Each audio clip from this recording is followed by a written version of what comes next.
We have about 160 children on an average year. The 2-year-olds, of which are 40, run as a half-day program. They're not licensed as a daycare, but the licensing organization does know we have them. They're not hidden away. And then we have 120 children who are in our 3- and 4-year-olds, which is licensed. Most of them are half-day, but we do have full-day programs as well. Hi, I'm Melissa McHugh. I'm the director of Village Nursery School at Cornwall Presbyterian Church in Cornwall-on-Hudson, New York. We're a small preschool. We have 58 children, half day, 3- and 4-year-olds, and then we also run like a Mommy and Me style 2-year-old program with about 12 students, and that runs once a week. So thank you. I'm looking forward to this. Hi, my name is Heather Miller, and I'm from Hitchcock Presbyterian Church in Scarsdale, and I'm the director at the preschool. It's a part half-time and then half-day kind of preschool. We have 78 children. We are a licensed program, and we have toddlers through 4-year-olds. Oh, Heather there. What was it? Hi, I'm Carol Davis. I'm the director of children's ministry at Hitchcock. We have a few Hitchcock people on here, but for our children's ministry programs, we have about 70 kids in kind of our preschool through 5th, and then we head up to 95 total, including our youth programs. So nice to see everyone and be part of this. Okay. Hello, my name is Sabrina Francis, and I'm from Bryn Mawr Park Presbyterian Church, where we have Bryn Mawr Children's Learning Center. We're licensed. Let's see. We have children 18 months to 5 years old. We also have an aftercare program from 5 to 8 years old. We are open from 7 in the morning to 6 p.m. And I believe that's it. And we're looking to begin an online program because quite a few of the parents have been requesting it because we've had the teachers doing things since the closing. But so prayers for that one. Thanks. My name is Mandy. Oh, sorry. Go ahead. Go ahead. Oh, I just wanted, I'm Cherilyn Lee. I'm one of the directors at Freedom Plains Nursery School in Freedom Plains Presbyterian in LaGrangeville, New York. We run half-day programs. We have morning and afternoon. We have about 60 kids enrolled, and that's it. We're looking forward to seeing how we can open in the fall. Thanks. My name is Mandy Lontivinek. I am the director of Good Shepherd at the Irvington Presbyterian Church.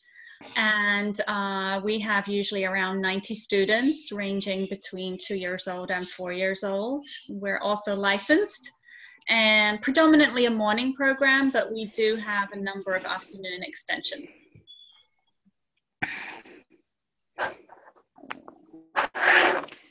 Let's go back to again.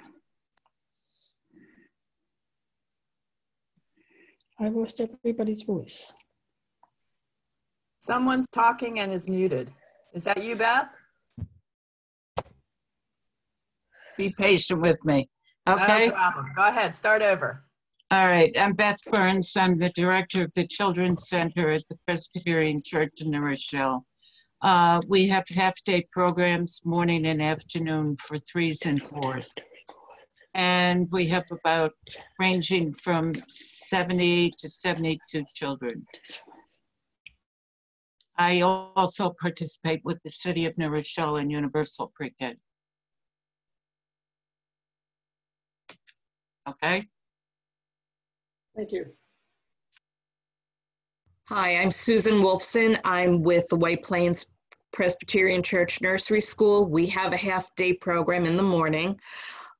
We have about 50 to 52 children, ages 2 to 5. So we're a small program, and we're looking to reopen come the fall.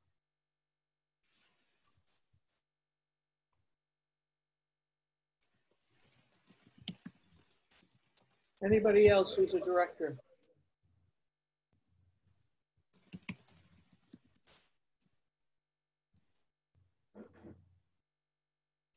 I don't know if that's, have we got everybody else on? I'm seeing names, but that we haven't heard from, so. I'm Catherine Warner. There are a number of us on the phone call from the Larchmont Avenue Church Preschool, but the director I do not believe is on, or the interim director. But we offer a program mornings, afternoons, and enrichment for 2s, 3s, and 4s, have been in existence for a very, very long time. And we're looking at, we've had higher enrollment in years past, but I would say we're looking at an enrollment of around 80 or so students across all of those programs. Thank you. Anybody else? Anyone whose church was not mentioned?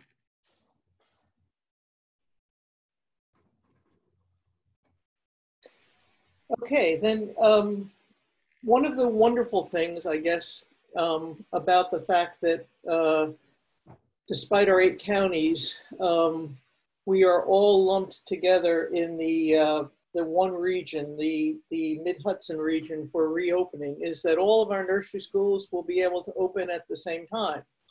We're beginning to explore opening our buildings because we've been told we can resume worship services at this point.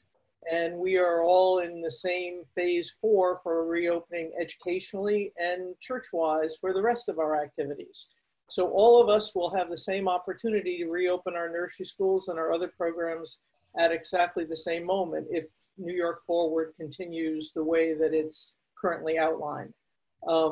I heard several of you say that you're planning that for September, and I'm hoping that we're in phase 4 by September so that we can reopen. Tomorrow we'll be talking about some of the guidelines that are required. Every church, and so that includes all of your nursery schools and daycare centers, has to have for New York State an actual plan that's posted that meets certain requirements. And you can go to the Presbytery website. I've been doing an updated guide. I updated it again yesterday with the new CDC requirements and the new statements from our denomination. But you can go to the Presbytery website and you will see a pamphlet that's called When New York Forward Makes a Return to Public Worship Possible. And in that, it includes links, among other things, to the template for that safety plan that is required. How many of you have you all seen that kind of safety plan that you have to do before? Several of you have your hands up. If you can go like this, it helps me. If you've seen it, stick your hand up. Okay, about half of you. There are categories that are in there that have to be covered. Among the categories that are there is protective equipment, right? So masks and so forth. Obviously not for 2-year-olds, but masks for adults and things like that. There's a category that's required on spacing and how spacing is going to be safely covered when you're back in the church buildings. There's a category that's there for cleaning and disinfecting, 2 separate things under the policy. How you clean and how you disinfect and how you keep those things safe. There's a category for communications, how you're going to get the word out about the policies you're putting into effect to in your case, probably the parents of your school children. So the churches will be working through those. Nursery schools and daycares that are in those buildings will be under those provisions of the church, and then you will be also having your own provisions because the CDC has also put out their nice little 1-page, right, when you should open flow chart. Have you all seen that for schools? I'm assuming everybody's seen that one, right? And the American Academy of Pediatrics has put out some guidelines, and all of which would be additional for nursery schools and daycare centers. What our hope is today is to allow you to ask questions and have a conversation among yourselves about what are you thinking about opening and how are you hoping to enforce those kinds of guidelines, and what questions do you have that you might be able to share with each other. So I'm not an expert at all at nursery schools. I know nothing except, I will tell you, the only things I know about nursery schools are from my own children going through it and from the little bits that when I was at South Church in Dobbs Ferry, Linda Jo taught me. So I know nothing else about them. I can answer questions about the opening procedures for churches, however. So if you have questions or if you want to share, this is really your time as nursery school directors and as church childcare providers to talk among yourselves about what would be helpful. So please, go ahead and you can raise your hands. I don't mean like this. I mean, you will see a place to actually raise your hands on the right if you hit the participant button. And Deb and I will try to keep track of that and call on you if you raise your hand.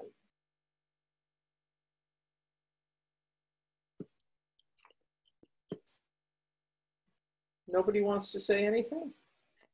I will, but I can't find your button. Barbara Klein. Okay, hi. I'll start with where we are right now. I've been attending director meetings in Lower Westchester, so there's a group of us that have been talking all along. We are putting together the guidelines. We're looking at changes we need to make to the parent handbook as well as the staff handbook. We do a letter of agreement for staff when we offer them a position for the following school year. We've changed the wording in that, which was fairly important to let staff know that the letter of agreement that they're getting now pertains to what I know now. And that if enrollment should drop, then we have to make changes to their job. And so they have all, I've been meeting with them one-on-one and telling them what we do.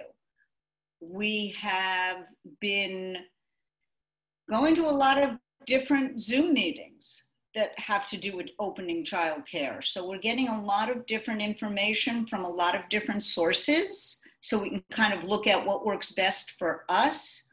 But we're talking about class size, which what I just got, and some of you may have gotten, it's Reopening New York, Child Care and Day Camp Program Guidelines. What was explained to me better than I understood originally is when they talk about a group of 10, they mean 10 children and staff. So that changed a little bit how I'm grouping. I also learned, but two of us spoke to our licensors, so for programs who do have daycare licenses. If your room is large enough, this is my understanding, but again, I have to clarify it more. We have a room, for example, that's licensed for 14. We can put in a divider in that classroom and put 7 on each side with 1 teacher.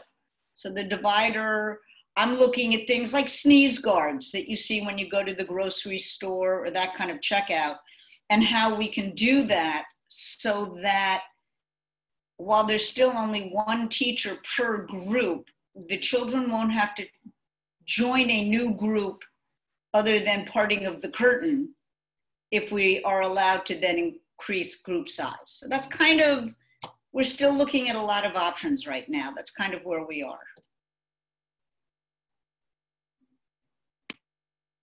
Linda Jo.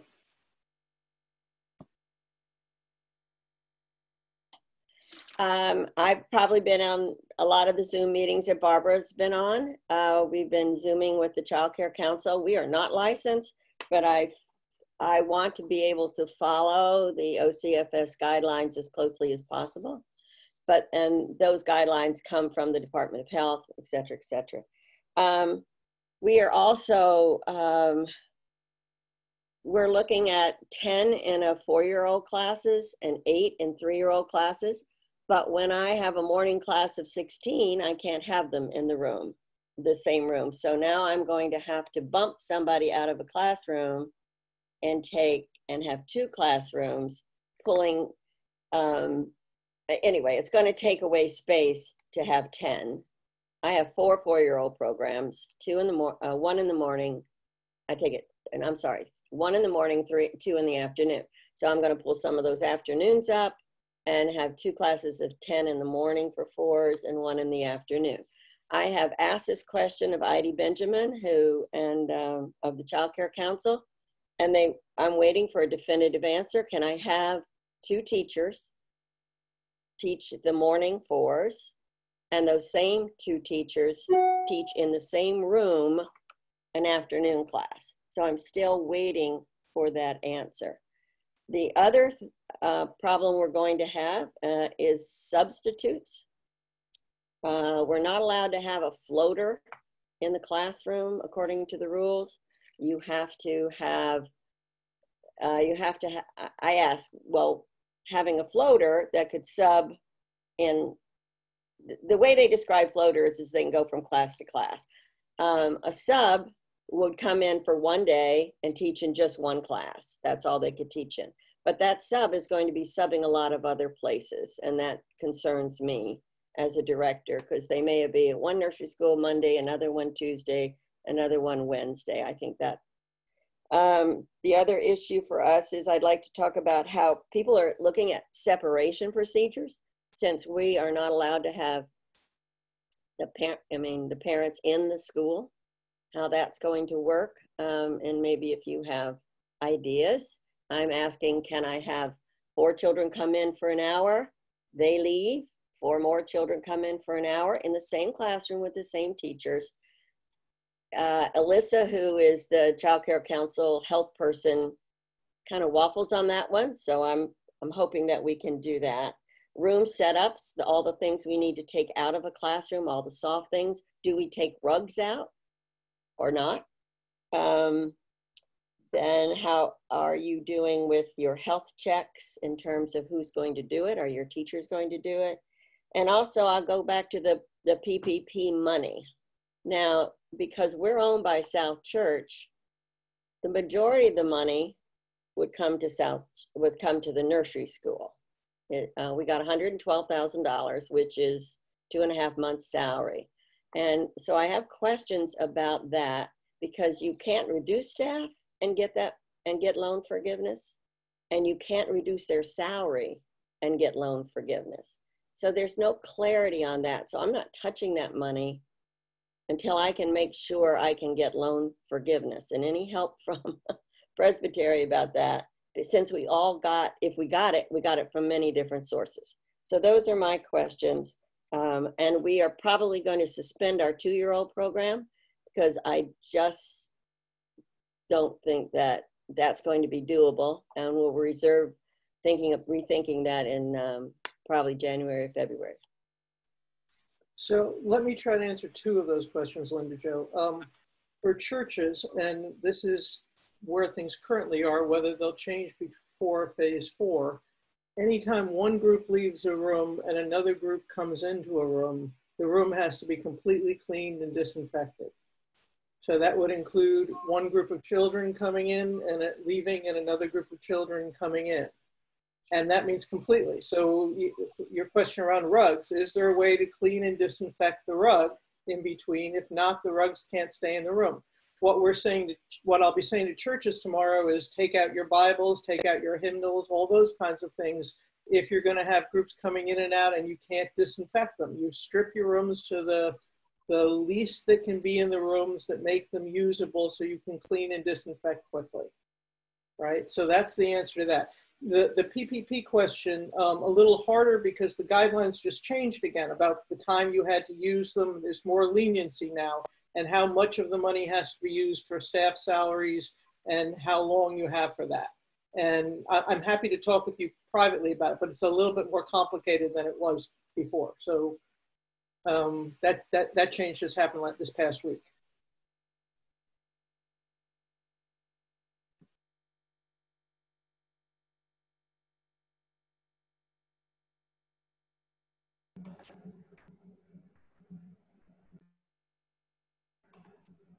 Melissa? Sabrina, go ahead, please. Oh, hi, I lost you for a second.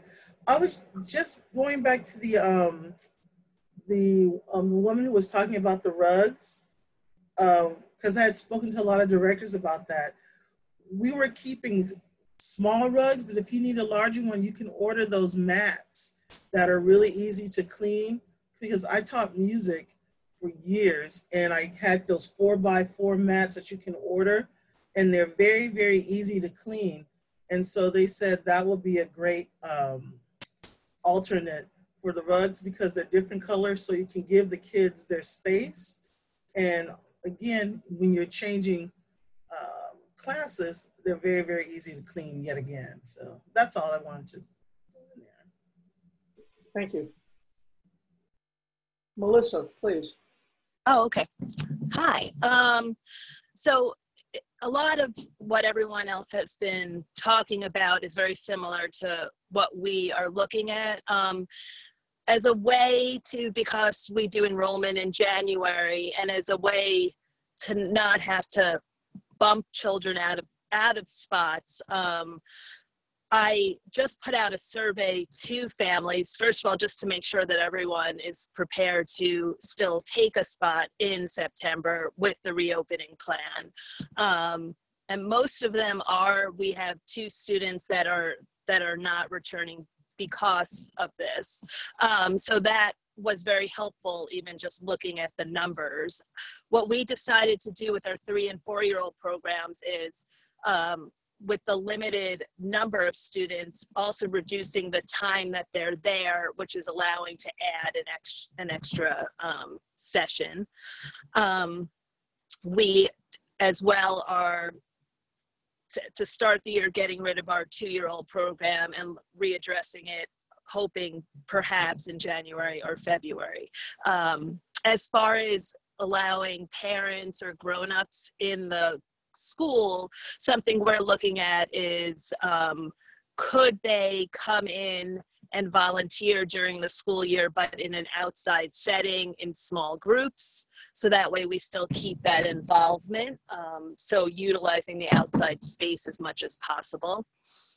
And just a real concern that I have is with the reopening, how do we, with all of these these new stipulations, just keep the programs just child-friendly, child-centered, and developmentally appropriate. So that's really such a concern that I have, that the children aren't feeling the weight of all this as they're growing and learning in preschool. Melissa, as you talk about using parents as volunteers, just to flag for you that once somebody becomes an official volunteer under the New York State Forward provisions, you need to do the same kind of screening you would be doing daily for teachers and other employees. You know, have you been exposed to anybody who has been near COVID-19 in the last 14 days? Have you, do you have a temperature, et cetera? Yes, absolutely. Yeah, thank you. And they would also be kept in your daily log of that screening that New York State requires you to keep for any employees. And that's definitely also something that that is so important to have to do that. And I feel like in the fall, it just won't really be possible to have other people within the building or on the property. It would be something moving forward as well. So, but thank you for that. Who else has comments or suggestions? Linda Jo. There also is an issue that hasn't been resolved. Many of you might have children who require SEATs or speech therapist, physical therapist, and as of yet, I have not heard that they will be allowed in your school. So I didn't know if anybody had any up-to-date information on that, but we have not heard an answer to that as well. We are told that we can't have anyone come in the school, like our music person can't come in the school, our nature program can't come into the school, anybody that's going to be going class to class to class to class can't come in. Nobody else, nobody but staff.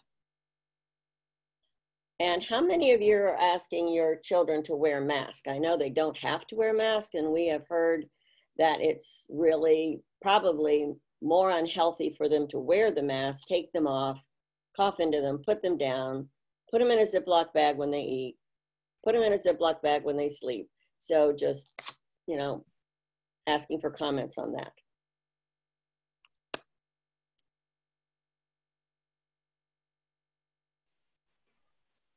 Barbara. Where the mask is concerned, Linda Jo, we're thinking of not making them mandatory, but asking parents to send them in, not for the 2s, but for the 3s and 4s, asking them to send them in. And we will, a lot of our children I know have been wearing masks already when they're out and about, but try to get them used to putting them on and not touching them all the time, which obviously they will. So when parents have asked me about masks, I've kind of left it that all staff will wear masks all the time, but we're going to request the masks come in. The children can come in wearing them if they will. We're not going to require it because there'll be children who just will not put them on. And my understanding is there's no requirement for children to wear them, but we're going to suggest they wear them.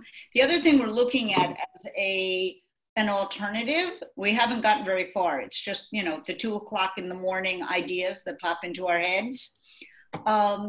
Taking plexiglass, 2 sheets, I don't know if I'll describe this well, 2 sheets where you cut a slit in one sheet and push it through.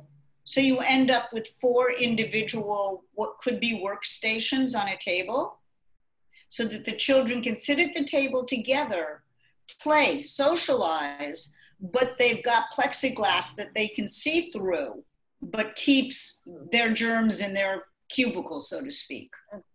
Good idea, good idea. We have a question in the chat. Does anyone know the effectiveness of face shields? I don't. Does anybody? It doesn't preclude you from wearing a mask. It just, glasses work about as well, or goggles. Okay. What are the rest of you thinking who are have not yet shared what you're doing as far as reopening and how you're accommodating?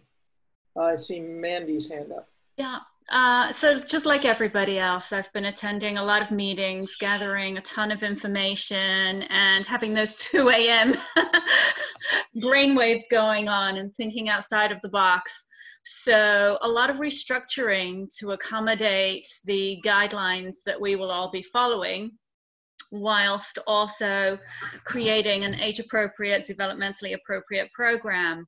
To speak to the 2s, I did initially think that I would not be having a 2s class. And then I sent out a parent survey just to see where our families were in their thinking about a return to school and what their concerns were, etc. And remarkably, a number of 2-year-olds would still like to come and attend.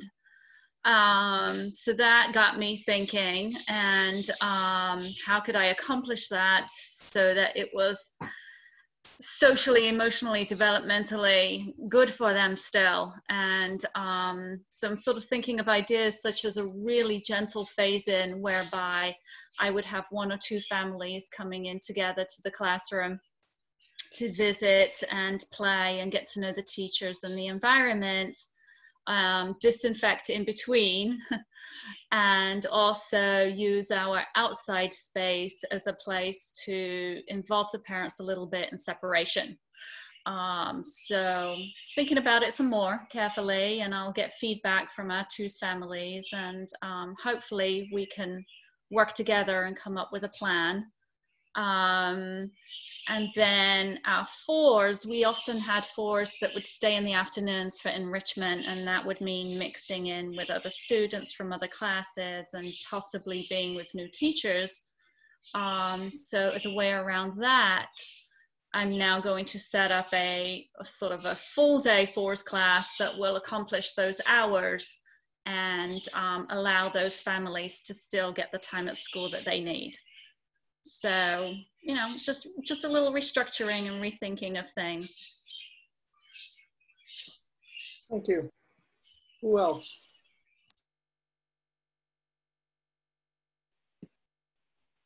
I have a question. I'm Margaret Schulte from Rye Presbyterian Nursery School. Hello, everybody. I'm the director there. We are a half-day program, so we have a morning session and then an afternoon session, 2.5 hours each. We also partner with extended day programs. So I'm kind of hitting a wall with extended day programs and what this is going to look like, or if it's even possible. Does anybody else have, or are you in the same situation with any other after-school programs? I just have a question about summer programs. Is anybody planning to run a summer program? I know that Cuomo opened up the opportunity for summer youth programs, and we were looking to run something under the same guidelines that would be put in place for the fall also. So anybody doing an extended day or summer, either one, and have suggestions? I see a lot of people shaking their hands no. Barbara, yours. We're thinking for, I mean, our extended day, I don't know what we're doing with early morning drop off and late pickup yet, because I'm not sure that's going to be feasible. We have a Spanish afternoon availability for children. And what I'm thinking right now, as I started to make class lists, is for the beginning, I can take the half-day threes who've enrolled for Spanish and keep them in the same morning class. And same with the fours, keep them in the same morning class. And then I would have threes go to Spanish one in the beginning until we, can loosen up a little. Have threes go to Spanish 1 week and fours go to Spanish the other week, rather than mixing the age group like we normally do. My understanding, and again, nothing has really been clarified 100% by the daycare, my licensor, but it does say in the regulations they just sent out last week or the week before, it's vague enough that it's vague. And it says children should be kept with the same group as much as possible. So to me, it means there might be the possibility, as long as I keep those 4 3-year-olds who want to do Spanish in the afternoon in the same morning room, and then they are the only children in Spanish in the afternoon, that adding that other adult may not be problematic. But again, nothing's for sure yet. There hasn't been enough information sent that really gets down to that kind of specific, but that's what I'm thinking about extended day programs. I have one more question. Does anybody have any guidance on who to contact or who's making decisions on special education for CETs through CPSC? I know that it's handled through the districts, but is there somebody above the district that's going to be making these decisions? Because we do have about 10% of children that are receiving services. So that's actually concerning on our end if CETs and special educators can't visit classrooms. The person is Cuomo's office, the governor's office. And, in other districts, like Massachusetts, it's all under the Department of Education. And then they have the preschool, they lay everything out. You talk to the Child Care Council, you talk to OCFS, it all comes out of the governor's office. The rest of everybody else has thrown up their hands and backed away. So I don't know. I mean, we don't have any clarification on that.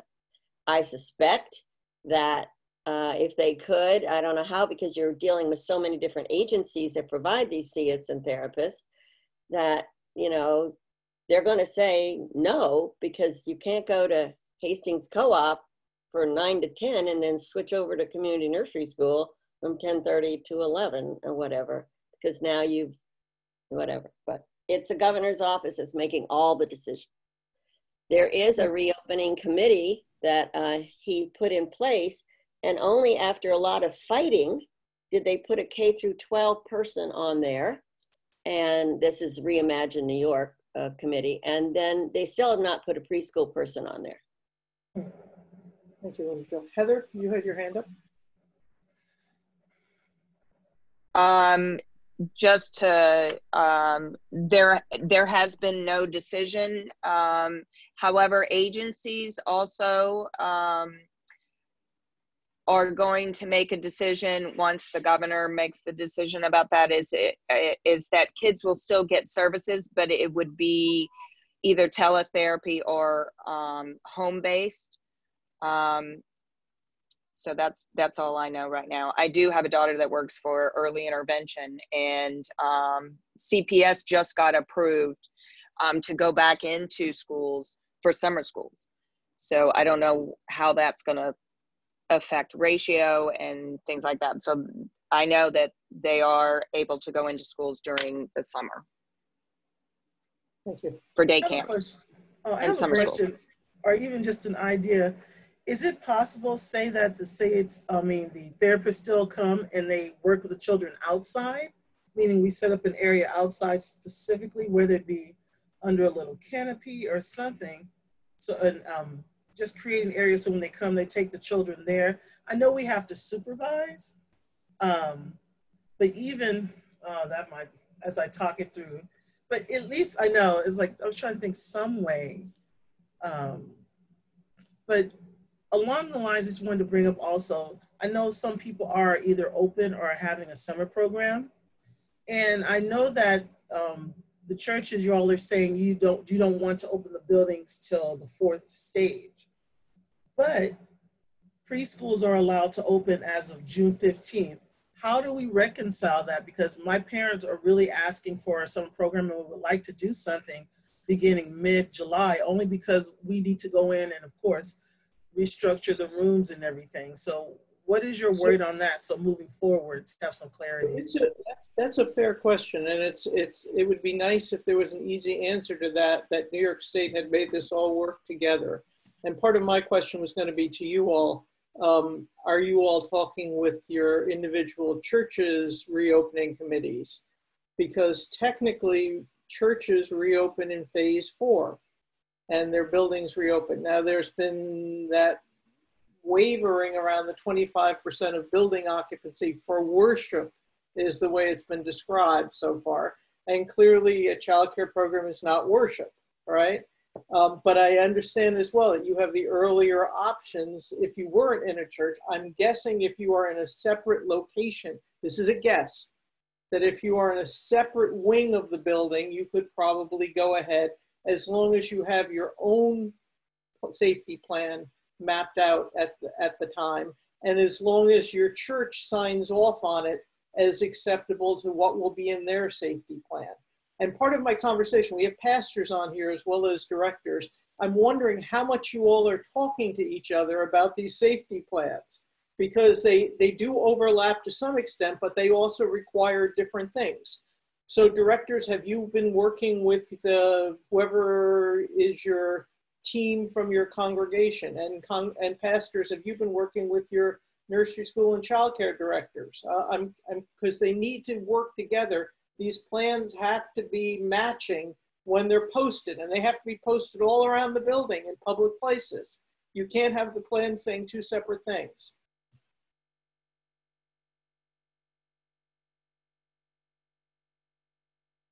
That's complete silence. I don't know what that means.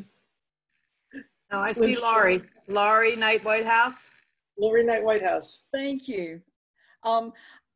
We keep talking about things we have to post.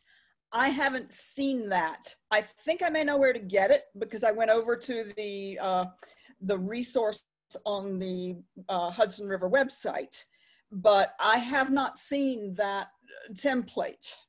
So New York Forward, there's a New York for all, this is started with construction companies. It's the same template for everybody. New York Forward safety plan template.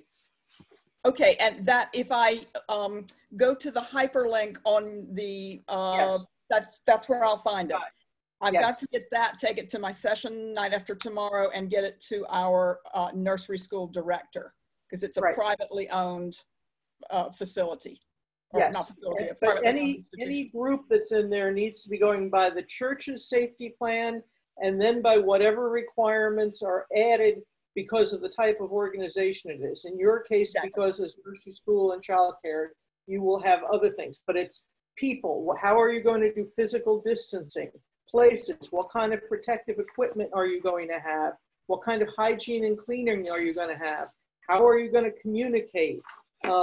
What kind of process are you going to have for screening? And then other, and under other is where it's really important that nursery schools talk to churches, because other will include what you're going to do. Who else can be in your classrooms? Once the nursery school closes for the day, who else can be in there? What happens if you're reopening Sunday schools and you have overlapping spaces? Sure. How does that happen? I know I'll talk about my last church. Linda Jo was on, so she could correct me. We used the nursery school spaces for our Sunday school classrooms. Well, what happens now with that? So all of those things have to be worked out, and they need to be in this plan together. Before you open, if you open for the summer, before you open for the summer, otherwise before you open in September or whenever the state says, yes, we can all go back to whatever the new normal is. Right. Thank you. Thank you. I just posted that name of the document. If everybody picked it up and put a pen in your hand, it's about a 10-minute read, and it's very stimulating. Right.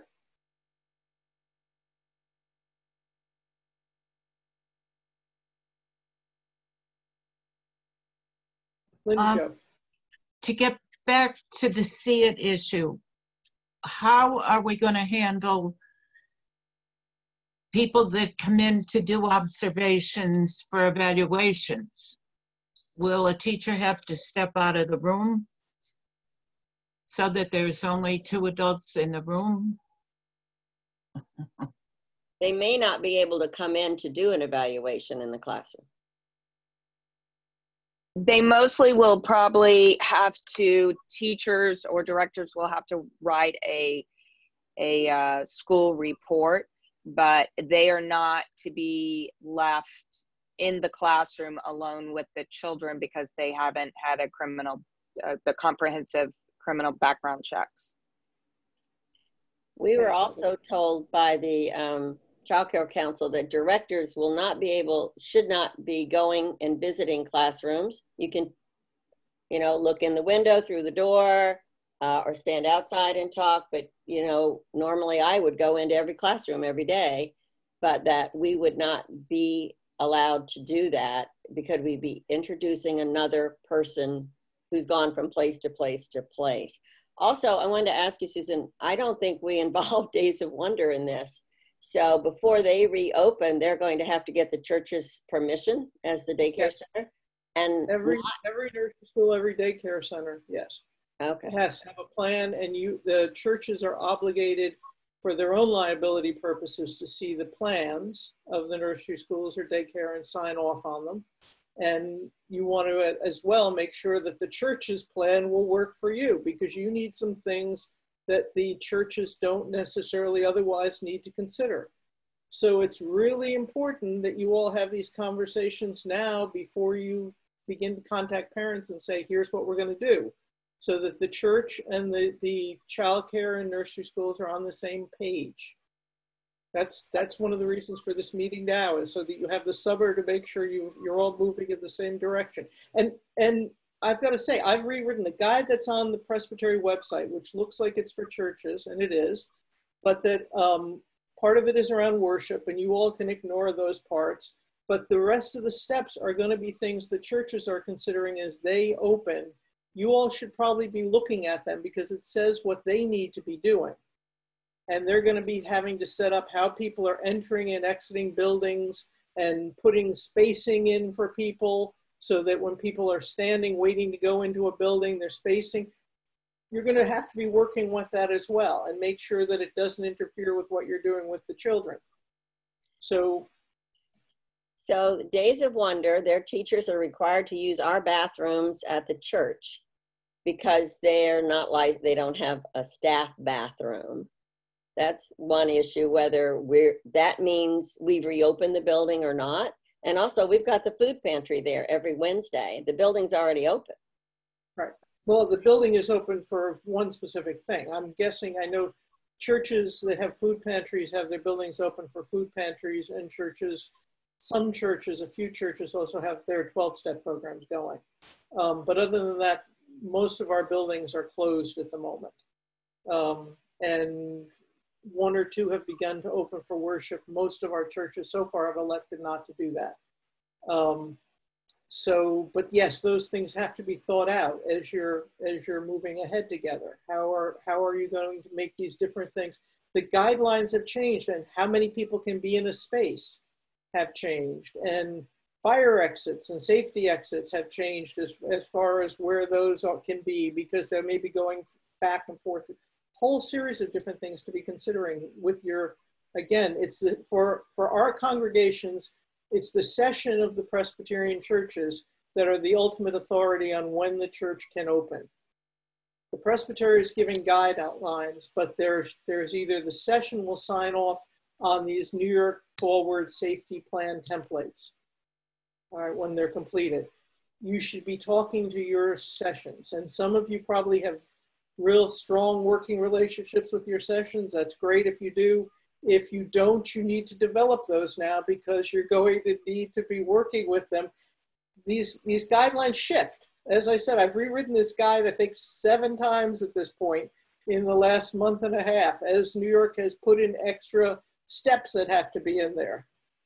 So you need to be working with them as these things shift over this. And my guess is as we go into the fall and we're having flu season back, and there will be other guidelines that will be shifting as you're actually in your fall year with your students, right? And so you need to be having those steps carefully spelled out with them, how you're going to stay in contact with them. Martin, no, they never take steps out that I've seen.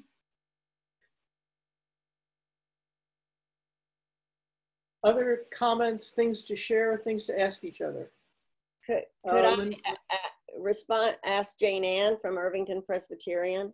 They said they had, and maybe Mandy, they had in the comment section, they're considering refunding parents a portion of tuition in the event that school has to close for as long as a month. Now, my staff is believing that they can go on unemployment during that time. And that's another big issue for a lot of us, is the unemployment. Like my staff wants to go on unemployment this summer. They've never gone on unemployment before, but they want to take advantage of that $600 a week through July 31st. So I just kind of wanted to see what people are thinking about that in terms of their teachers and the refund and unemployment. What the session had talked about, we have a doctor on our session who is very aware of the safety, and he's pretty clear that the congregation should not gather before the spring, but that doesn't apply to the school. And even we voted to, for example, allow the scouts to gather, though not necessarily in the building. But in terms of the scouts, we're the organization over this troop of scouts, so we have to give permission. So they'll probably go camping and things. They're not necessarily. But then the Christian Ed Committee was talking about perhaps trying to gather church school kids here, there, and everywhere in little groups, because it's a pretty big plant here. But listening to you talk about how the space has to be completely cleaned between groups, I don't know, that would change things, it seems to me. But anyway, the conversation about the nursery school was, in the event that at any point in the year, either someone got the virus in a class and it perhaps would need to close down, if that would happen, or if there's a pullback again from the state that we need to shelter at home once again, if that period of time lasted as long as a month, the question was, would they want to try to, give a tuition refund for parents in that event? But if that happened, the conversation was that there would probably need to be consideration of the teachers buying into the fact that they might have to cut back their salaries. And again, the secretary and the sexton of this church, parts of their salaries are paid through the school. So that's the conversation. And it's just, that's the conversation. Yeah. Also part of that conversation is that we are trying to create a very flexible school year calendar. We're going to, hopefully, almost decided to start phasing in the week before Labor Day, as long as we can open, of course. so that we can do that gentle phase-in I was speaking of, and then flex any planned vacations if need be, such as spring break. Hopefully by then we would know how many closure days we've had. We could then maybe open for some of spring break, and then possibly extend the school year through June. Taking out days like typically we would close twice a year for parent-teacher conferences, and then making those school days now so that we can hopefully recoup about a month's worth of in-person days, and then not have to give partial refunds. We had quite a bit of kickback from our families this year who felt that a partial refund would have been appropriate. And possibly they would not stay with us in September if we did not make some sort of accommodation. To get back to unemployment, there's a standing New York state law, unless it's been waived, that a teacher can't collect unemployment over the summer if there is a job waiting for her in September. Right. I think Ellen? Yeah, further to that point, you can't collect unemployment if you haven't been terminated by your employer. So that would be a first step. And so if the teachers are resigning in order, that would make them ineligible for any employment benefit as well. So to be careful about that.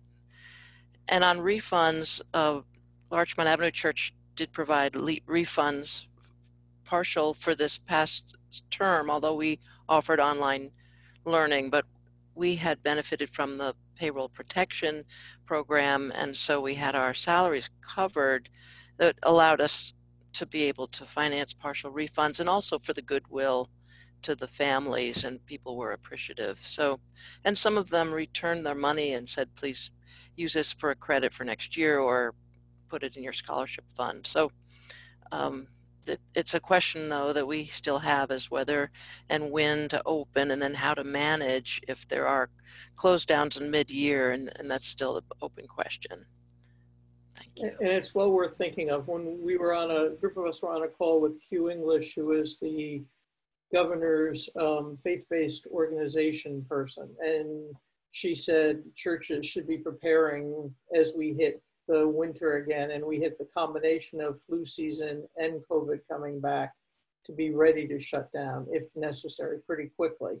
And if that's the case, our nursery schools and childcare centers should be equally prepared. So just something else for you to be thinking about. I'm very cognizant of the fact that we are past the 11 o'clock hour, and this is supposed to be an hour. Would it be helpful to you all to do this again in 6 or 7 weeks, as we're closer towards the September reopening? Would that be something that nursery school directors would find a chance to talk like this? Yes, no, yes? Okay, yes. So we will go ahead and make that happen.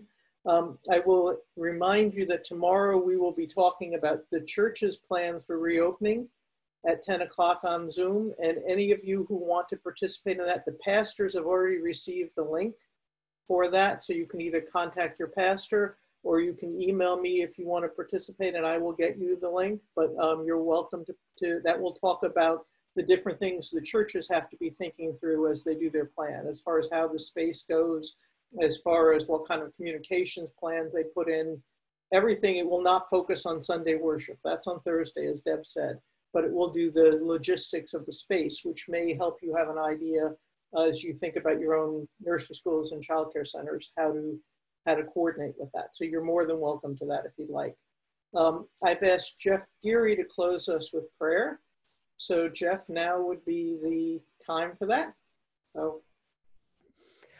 I missed that invitation, but happy to do so. Let us pray. God, who we know by many names and who we worship in many ways, we are grateful for this opportunity to have been together to share our knowledge, our concerns, our thoughts, and our hopes for the children and the families that we serve. Be with us all in the time when we are apart from one another and until we see one another again. Amen. Thank you all. Everybody have a great day. you. Thank you. Thank you. Thank you.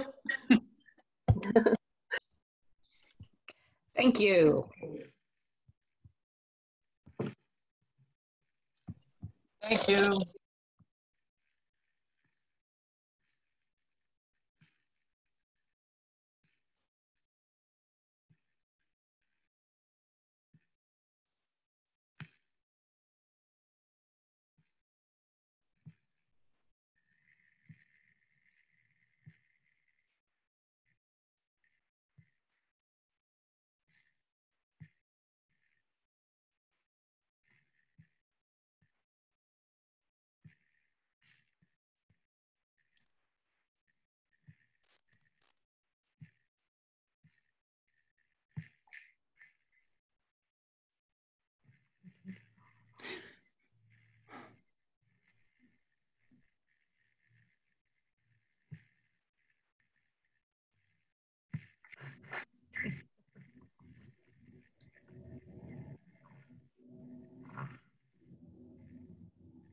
I put her in the waiting room. I don't know if that got moved her or not. Well, can't you just remove her? No, it wouldn't remove. You can remove people. No, it wouldn't do it. Button. We both hit the button. Each of us tried, and she would not remove. So I moved her. That's a good idea, though. That's a good idea. Wow. In general, I think we should not come back to physical meetings until we can remove people from them that easily. With a click of a button. Yes. Out. Kind of like one of those seats that opens up and you fall down. You just want to keep that for COM. I know that. I love that. I love that idea. And we're going to get so sad because we can't mute people. And we can't. It's going to be wanting to go back to this world, I'm telling you. Where's that mute button? So 13 congregations, 35 people. Not bad. Great. That was good. Obviously touched a vein here. I don't know. We have to have more nursery schools on that, though. I'm guessing. Yeah, but yeah, it was that was good. I'm not sure. But they, as you pointed out, I think it was wise to say, let's do this again in a few weeks, because they may not be that so close to reopening that they have they think imperative to get going yet. I mean, our church is only now just coming to grips with the reality of it. I mean, because not only